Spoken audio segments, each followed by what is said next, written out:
사도행전 5장 12절에서 26절 말씀. 온라인으로 참석하시는 분들을 위해서 함께 읽겠습니다. 5장 12절에서 26절입니다.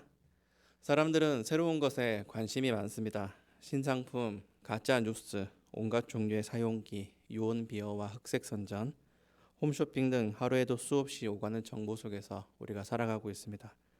저녁 9시쯤 대형마트에 가보면 어떤 식품에는 딱지가 붙습니다. 30% 세일, 50% 세일. 시간이 지나면 그것들을 폐기합니다. 그래서 마트의 광고 문구에도 신선, 집 근처라는 단어를 씁니다. 이렇게 신상과 갱신은 우리 삶에 깊이 자리 잡았습니다. 바울 선생이 아레오바고 광장에서 느꼈던 문화 충격이 어떤 면에서는 오늘날 사람들에게 그냥 일상입니다. 사도행전 17장 21절에 모든 아덴 사람과 거기서 나가게 된 외국인들이 가장 새로운 것을 말하고 듣는 것 이외에는 달리 시간을 쓰지 않음이더라. 거의 모두가 새로운 것을 말하고 듣는 시대를 우리가 살고 있습니다. 어쩔 수 없이 집안에 있어야 되는 요즘에도 이런 유행은 사그라들지 않습니다. 그래서 역으로 반복과 되풀이를 싫어하죠. 사람들은 다람쥐 쳇바퀴 돌듯 하는 일상을 지겨워합니다. 이런 시대에 교회는 사회의 다양성에 편승하지 않고 묵묵히 제 길을 가는 공동체입니다. 우리는 매주 같은 시간에 같은 장소에 모이고 똑같은 링크를 타고 들어와서 똑같은 순서를 따라 예배합니다. 손에 익어 달고 다른 책을 펴서 읽고 그 말씀을 듣습니다. 교회야말로 오고 오는 세대까지 같은 말을 반복하는 복음을 리플레이하고 그 설교를 듣고 토시 하나 틀리지 않는 신앙 고백을 암송합니다. 교회는 빨리빨리를 세계의 트렌드로 만들어버린 대한민국에서 진정한 거북이 공동체라고 할 수 있습니다. 그렇다고 해서 우리의 삶이 느슨하거나 허술한 게 아닙니다. 우리가 말씀이 있기에 교회는 세상의 어떤 단체보다도 열정과 힘을 간직하고 있습니다. 왜 그렇습니까? 어찌 보면 정보에 뒤처진 듯한 2000여 년 전의 한 사건을 추억하고 똑같은 분을 매일 찬양하는 우리가 왜 세상에서 가장 생동감 있는 공동체일까요? 오늘 말씀을 통해서 그 일면을 살펴보겠습니다. 주보를 보시면 오늘 큰 대지를 반복하는 일상으로 잡았습니다. 크게 보면 오순절 이후부터 오늘 본문까지 초대교회의 일상은 비슷합니다. 성령님과 기적이 함께 임하고 사람들이 변합니다. 그런데 사도들이 체포당합니다. 하나님이 사도들을 구해 주십니다. 사도들은 그래서 굴하지 않고 더 열심히 예수님을 전파합니다. 성경을 멀리서 보면 이런 반복이 보입니다. 오늘 본문은 마치 일기처럼 그 시간의 기록을 남기고 있는 겁니다. 기적이란 말씀에 동반하는 보조교제라는 점을 반복해서 말씀드렸습니다. 그래서 기적하면 의뢰의 말씀 중심이라고 생각하시면 됩니다. 12절도 보십시오. 사도들의 손을 통하여 민간의 표적과 기사가 많이 일어났다고 합니다. 그랬더니 믿는 사람들은 더 연합하고 교회 바깥의 사람들은 왠지 교회에 끌리는 마음을 주체하지 못해서 14절에 남녀의 큰 무리가 믿게 된다고 합니다. 선행만으로는, 기적만으로는 믿음이란 결과물을 내지 못합니다. 흥미를 끌 수는 있어도 믿고 주께로 나오는 수준까지는 못 가는 겁니다. 사도들의 손을 통하여, 이 표현은 천상에 계신 그리스도께서 사도들을 통해 일하신다는 뜻입니다. 그리스도께서 성령을 통해 개입하시고 북돋우시고 발생시키시기에 기적에 동반하는 말씀으로 믿음이 일어나는 겁니다. 어떤 행위도 믿음에 기여할 수 없습니다. 남을 대신해 죽는다고 해도 그게 구원에 이르는 믿음을 가져다 줄 수 없습니다. 우리가 항상 이 사실을 염두에 두어야 합니다. 캠핑이 대유행인 요즘에 좋은 수치나 장작을 구하는 게 캠핑족들의 한 가지 관심사가 되었습니다.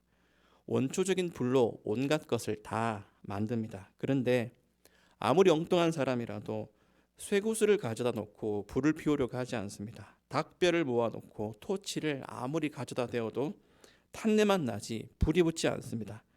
믿음도 그렇습니다. 재료가 중요합니다. 성령님이 사용하는 연료는 말씀입니다. 그 말씀의 설교입니다. 우리가 좋은 설교 전달을 위해서 음향과 영상에 신경을 쓰는 것처럼 기적과 선행은 항상 보조제 역할만 감당합니다. 사도행전은 이 반복을 중시해요. 사도들도 스데반도 바울과 동역자들 역시 이 사실을 알았기에 그들이 주목하고 애쓴 것은 바른 말씀의 전파와 양육이었습니다. 그래서 교회는 그 내용을 아는 이들, 고백하는 이름 아래 모인 자들로 부흥해 갑니다. 초대교회는 실로 명목상 숫자가 아닌 진실로 믿는 자들이 날마다 더해졌습니다. 죽었던 자들이 생명을 얻은 거죠. 11절과 12절은 이 내용이 교차합니다. 죽음 뒤에 생명이 나타나는 현상을 봅니다. 아나니아와 삽비라 사건과 민간에 일어나는 표적과 기사가 대비됩니다. 11절까지는 사망이 있습니다. 사도들의 입을 통해 죽음이 선언되고 실행되니까 사람들이 크게 두려워했다고 합니다. 그런데 다음 12절부터 나오는 장면에는 생명이 있습니다. 11절과 12절의 교차면에는 이렇게 생명과 사망이 서로 겹쳐 있습니다. 그 중심에 말씀이 있죠. 이는 단순한 편집이 아닙니다. 성령께서는 이를 통해 교회가 지향하는 바가 무엇인지 알려주십니다. 교회는 사람을 살리는 것입니다.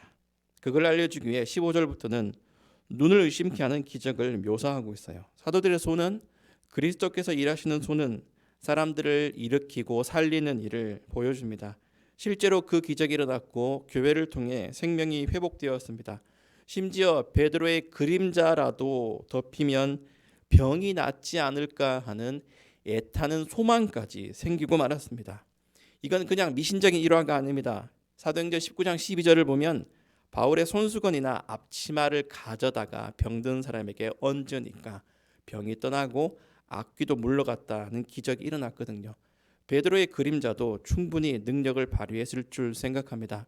이런 동화 같은 기적이 왜 일어났겠습니까? 복음이란 죽은 사람을 살리는 소식인 걸 보여주는 것입니다. 교회는 그 소식을 반복해서 나누고 되새김질하는 모임입니다. 그래서 정상적이라면 당연히 교회 안에서 생명의 공유가 일어나야 됩니다. 말씀은 반드시 열매를 맺기 때문입니다. 반복하는 일상은 살아있음의 증거입니다. 순환이 있어야 열매가 나옵니다. 우리가 열매를 압니다. 먹어서도 알고 길러봐서도 압니다. 열매는 생명활동의 결과물이에요. 씨앗이 씨앗 그대로라는 건 죽었다는 증거입니다. 사람의 입으로 들어간 음식물이 고스란히 나온다면 크게 탈이 났다는 거죠. 병원에 가봐야 됩니다. 말씀은요, 그렇습니다. 말씀 그대로 증명되지 않습니다. 내 옷을 사랑하라. 남의 귀에 대고 백날 외쳐보십시오. 사랑이 아니라 싸움이 납니다. 사랑 안에서 스스로 세우느니라. 지난 주일에 들은 말씀인데요. 이걸 토시 하나 안 틀리고 그대로 외운들 그게 무슨 의미가 있겠습니까? 원형 그대로 튀어나오기만 하는 건 신앙에 생명력이 없다는 증거입니다. 속이 비었거나 즉 신앙이 없거나 속이 부패했거나 즉 신앙이 왜곡하고 변질된 상태입니다. 정상적인 신앙이라면 열매가 나옵니다. 들어가고 소화한 후에 가공하여 응용하여 그게 힘이 되고 원동력이 되고 적용이 됩니다. 이게 우리가 살아있다는 증거요. 교회가 세상 그 누구보다 왕성하게 활동하고 역동적으로 움직인다는 의미입니다. 같은 반복이라도 결이 다른 겁니다. 우리는 복음을 거듭 삼키는 중에 성장하고 함께 지어져 갑니다. 이것이야말로 기적입니다. 나무 막대기 같이 마른 뼈와 같이 소망 없는 자들이 살아있다는 게 가장 큰 기적입니다. 초대교회는 오늘 본문의 교회는 그 일이 규칙적으로 일어났습니다. 말씀을 듣고 연합하고 믿는 무리가 더해지고 선행을 베풉니다. 순환 체계가 정상입니다. 설사 그 과정에 독버섯 같은 핍박과 고난이 주입되어도 마찬가지입니다. 그게 정상입니다. 그래서 교회 안에는 죽음도 있습니다. 여러분, 신앙은 유산입니다. 죽으면서 이룬 영예입니다. 복음은 죽음을 거론하면서 시작합니다. 죄의 삭은 사망이라고 분명히 말합니다. 그러니까 죽어라 라고 하지 않고 그래서 누군가 죽었다고 선포합니다. 십자가가 선 이유를 분명히 밝히고 신자가 골고다에서 옛사람이 죽었다고 합니다. 죽었더니 하나님의 백성이라는 영광스러운 이름을 얻습니다. 그걸 체감한 사람들이 나는 날마다 죽노라 하면서 살고 있습니다. 죄에 대하여 죽는다고 합니다.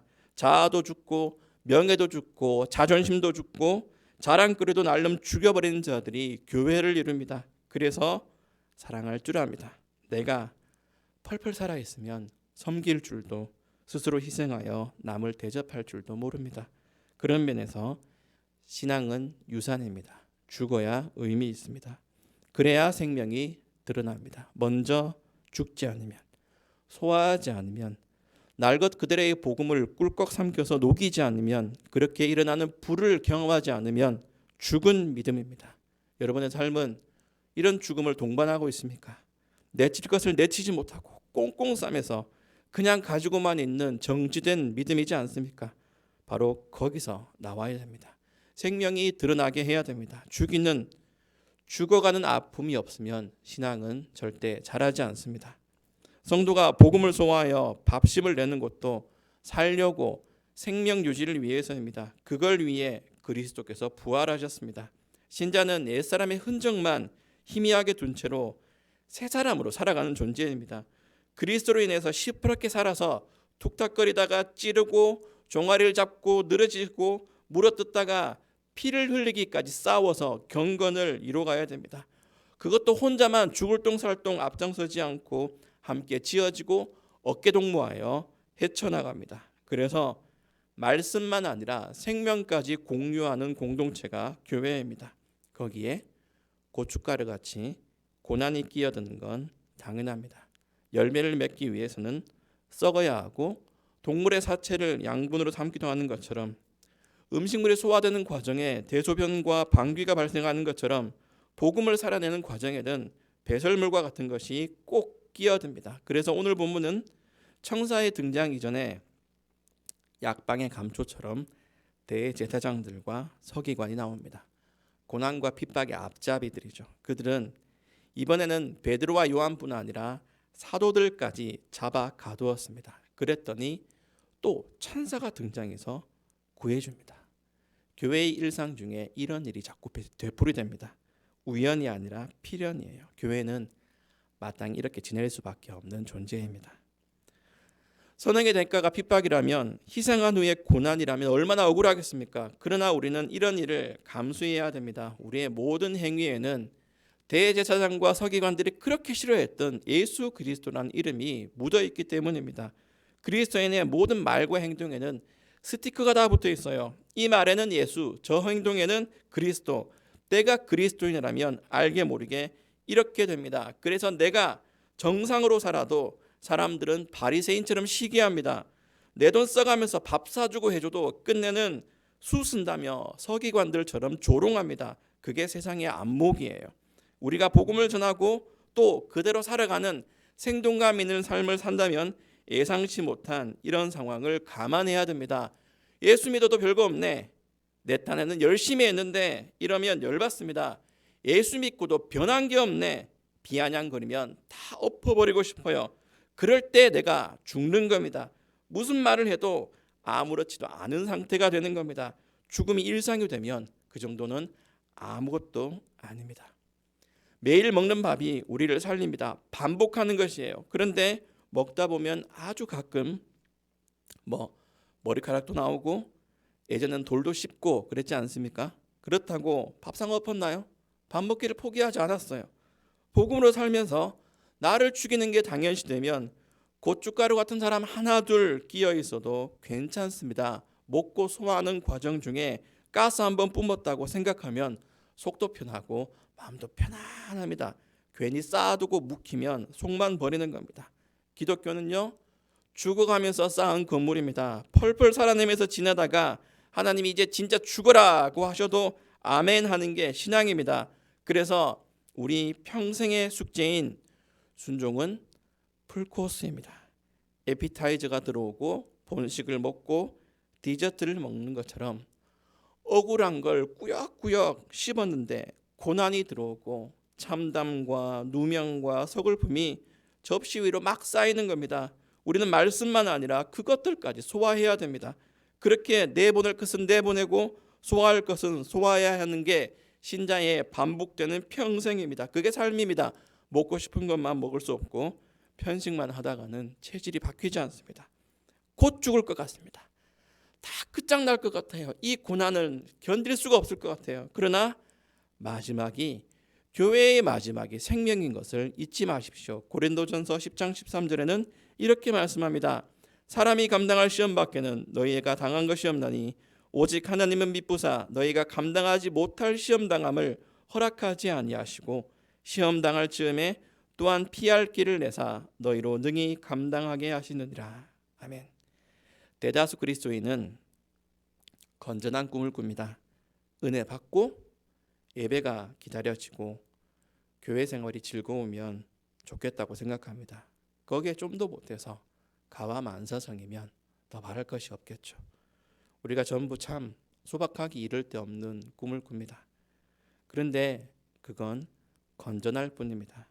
건전과 낭만은 희망사항이에요. 우리가 받는 말씀은 항상 되새기는 복음은 기적과 고난으로 증명하는 것입니다. 신자의 일생이 죽었던 자가 살아가는 기적으로 시작했다면 여생도 그 기적이 되풀이되는 고난으로 점철되어야 합니다. 신자는 고난을 당연하게 받아들여야 돼요.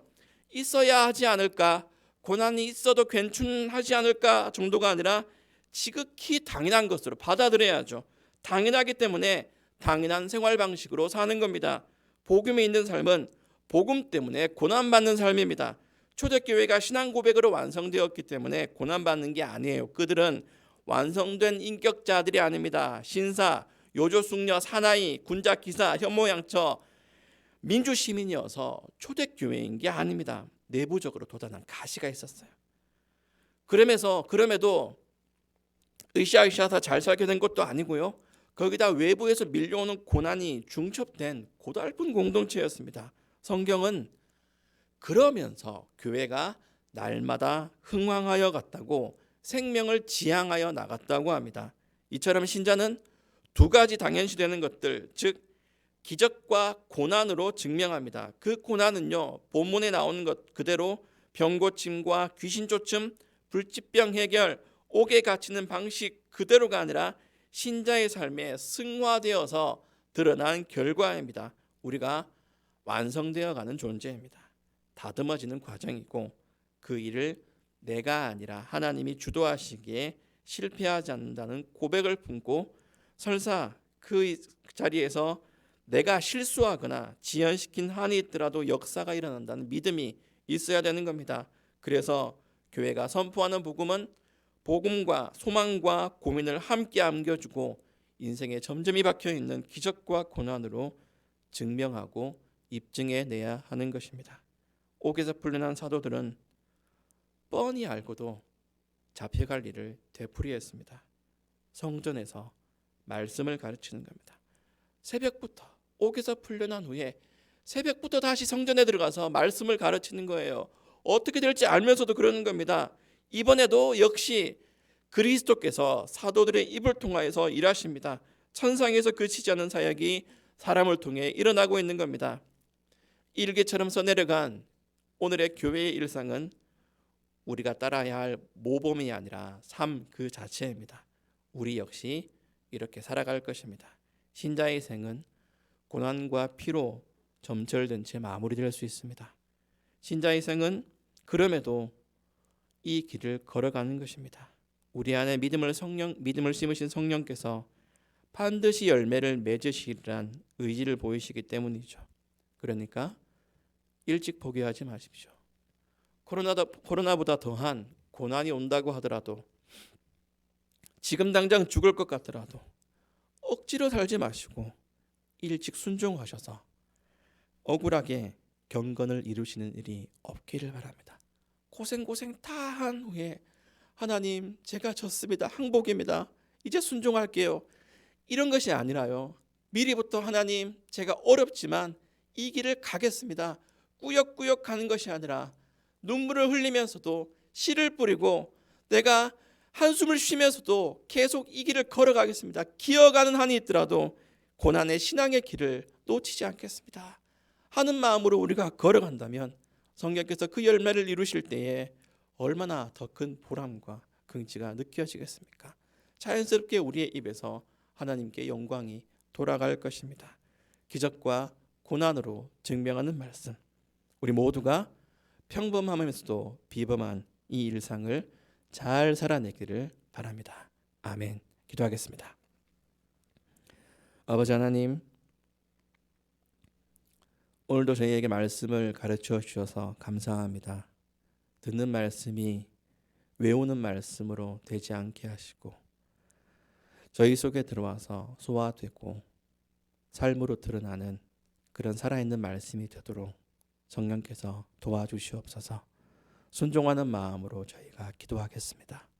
순종하는 마음으로 말씀을 따르겠습니다. 그럴 때에 저희에게 힘과 용기를 북돋아 주시옵기를 바라옵나이다. 각자의 자리에서 함께 기도꾼을 나눠주고 기도하겠습니다.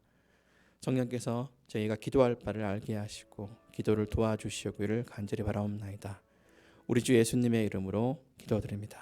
아멘. 기도 제목을 가지고 함께 기도하겠습니다.